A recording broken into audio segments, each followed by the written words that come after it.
why are we training? Like, why training is important for fat loss, right? Because as we've been speaking about in the previous podcasts, you might think of it purely from the perspective of a calorie effect, right?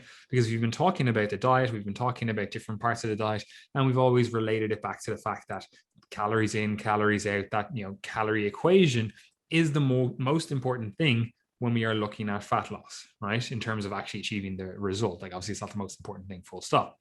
But it is the most important thing when we are trying to elicit that adaptation of fat loss, when we're trying to get the body to release fat and then, you know, mobilize that fat and use that fat and effectively lose that fat, right?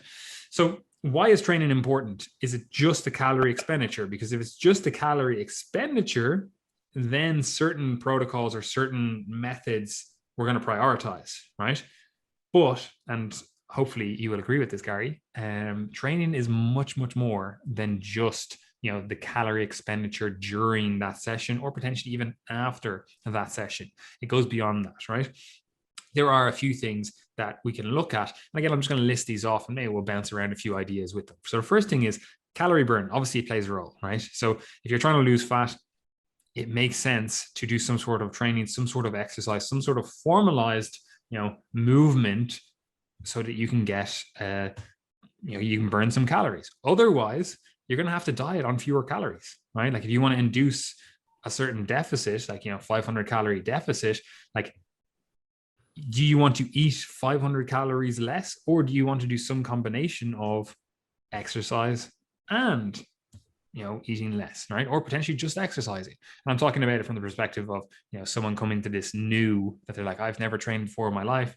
You know, I want to lose some weight, right? If we get both sides of those equations, or both sides of that equation of calories in, calories out, if we can manipulate both sides, obviously it has a synergistic effect. And that is through various mechanisms, which we've talked about previously, right? So calorie burn, that's the first thing. You know, it helps, right? The next thing then is muscle retention. And this is especially true of resistance training, right? And this is important because a lot of people get it into their head that, oh, I'm just looking to lose weight or lose body fat. But in reality, the vast majority of people are looking to create a look, right? They're looking to create a certain look with their physique. They don't want to just become smaller versions of themselves. They want to become a certain look, a certain ideal that they have in their head, right? Now, sometimes that is unrealistic. Sometimes that is, you know, completely realistic. But either way, they are aiming towards something. And it is very rare that you're going to have someone go, I actually am completely happy with the overall structure of my body and all I want to do is lose fat, right? It's very rare that happens. They're going to come to you and go, you know, I wouldn't mind my shoulders being a little bit bigger. I want to create like a V taper for a guy, perhaps. Maybe if it's a woman, they might be like, I actually want my glutes to be a little bit bigger, or I want to tone up my quads, or, you know, stuff. There's going to be more specific, you know, ideas or ideals with the physique overall, and it's not just losing fat, right?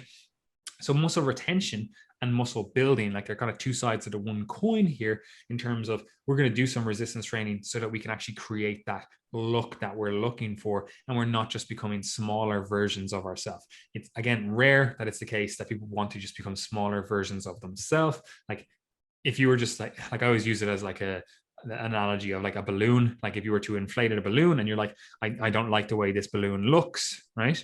And then you deflate that balloon, right? The balloon still looks the same way. You've just made it smaller, right? Like, if it's, you know, whatever type of balloon, different types, you know, you got like long balloons, circular balloons, whatever, right? It's like, no, you actually want to change the type of balloon. That's what most people want to do, right? So muscle retention is really important, especially if we are going to be inducing a calorie deficit. And this is obviously important for the aesthetic side of things, but it's also important for the health side of things, because, you know, you're laying down a foundation of muscle now while you're younger that's hopefully going to support you into your older age, when you do become more, we'll call it anabolic resistant, and it's harder to build muscle, you know, as you get older, right? So it is important to, you know, lay down a foundation of muscle when you are younger, right? And we don't want to just destroy that muscle by dieting. We don't want to just get rid of all that muscle in the pursuit of, again, becoming a smaller version of ourselves. So what we do is we do some resistance training. And again, we'll come back to resistance training in a second, right? And then further to that, it's important for bone mineral density. And this is also something that, again, you might not think about it when you're younger. You might be like, fucking cares? It's just bones. They're just there. They're just in your body. You know, they're just irrelevant, right?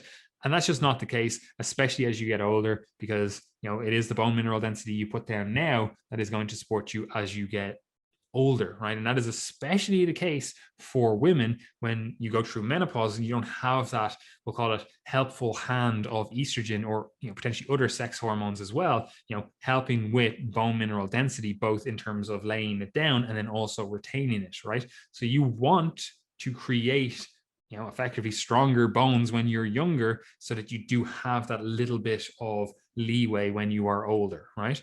And then obviously, and again, this is related to calorie burn, we want to have this overall bigger energy flux through the body. And again, that is from a, you know, calorie burning perspective, a fat loss perspective, but also just from a health perspective, right? Like you want to have, like I always think of it, it's like, you know, objects in motion tend to stay in motion. Or if you think of it like a rolling stone gathers no moss, right? Like we want the body to kind of be breaking things down, rejuvenating them. You know, we want things to be in motion rather than stagnating. And that's a very, I don't know what you would call it, a metamorphized, anthropomorphized view of things, but it does help you to understand a little bit why, like something like energy flux, like this constant flow through of energy, makes sense.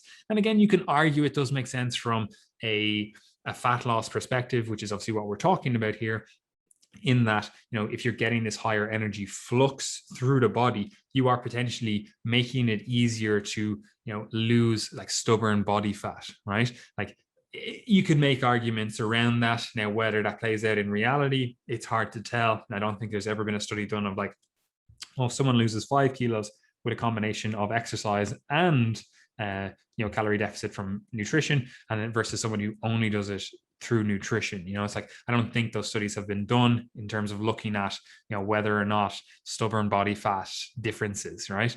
But again, we can hypothesize, right?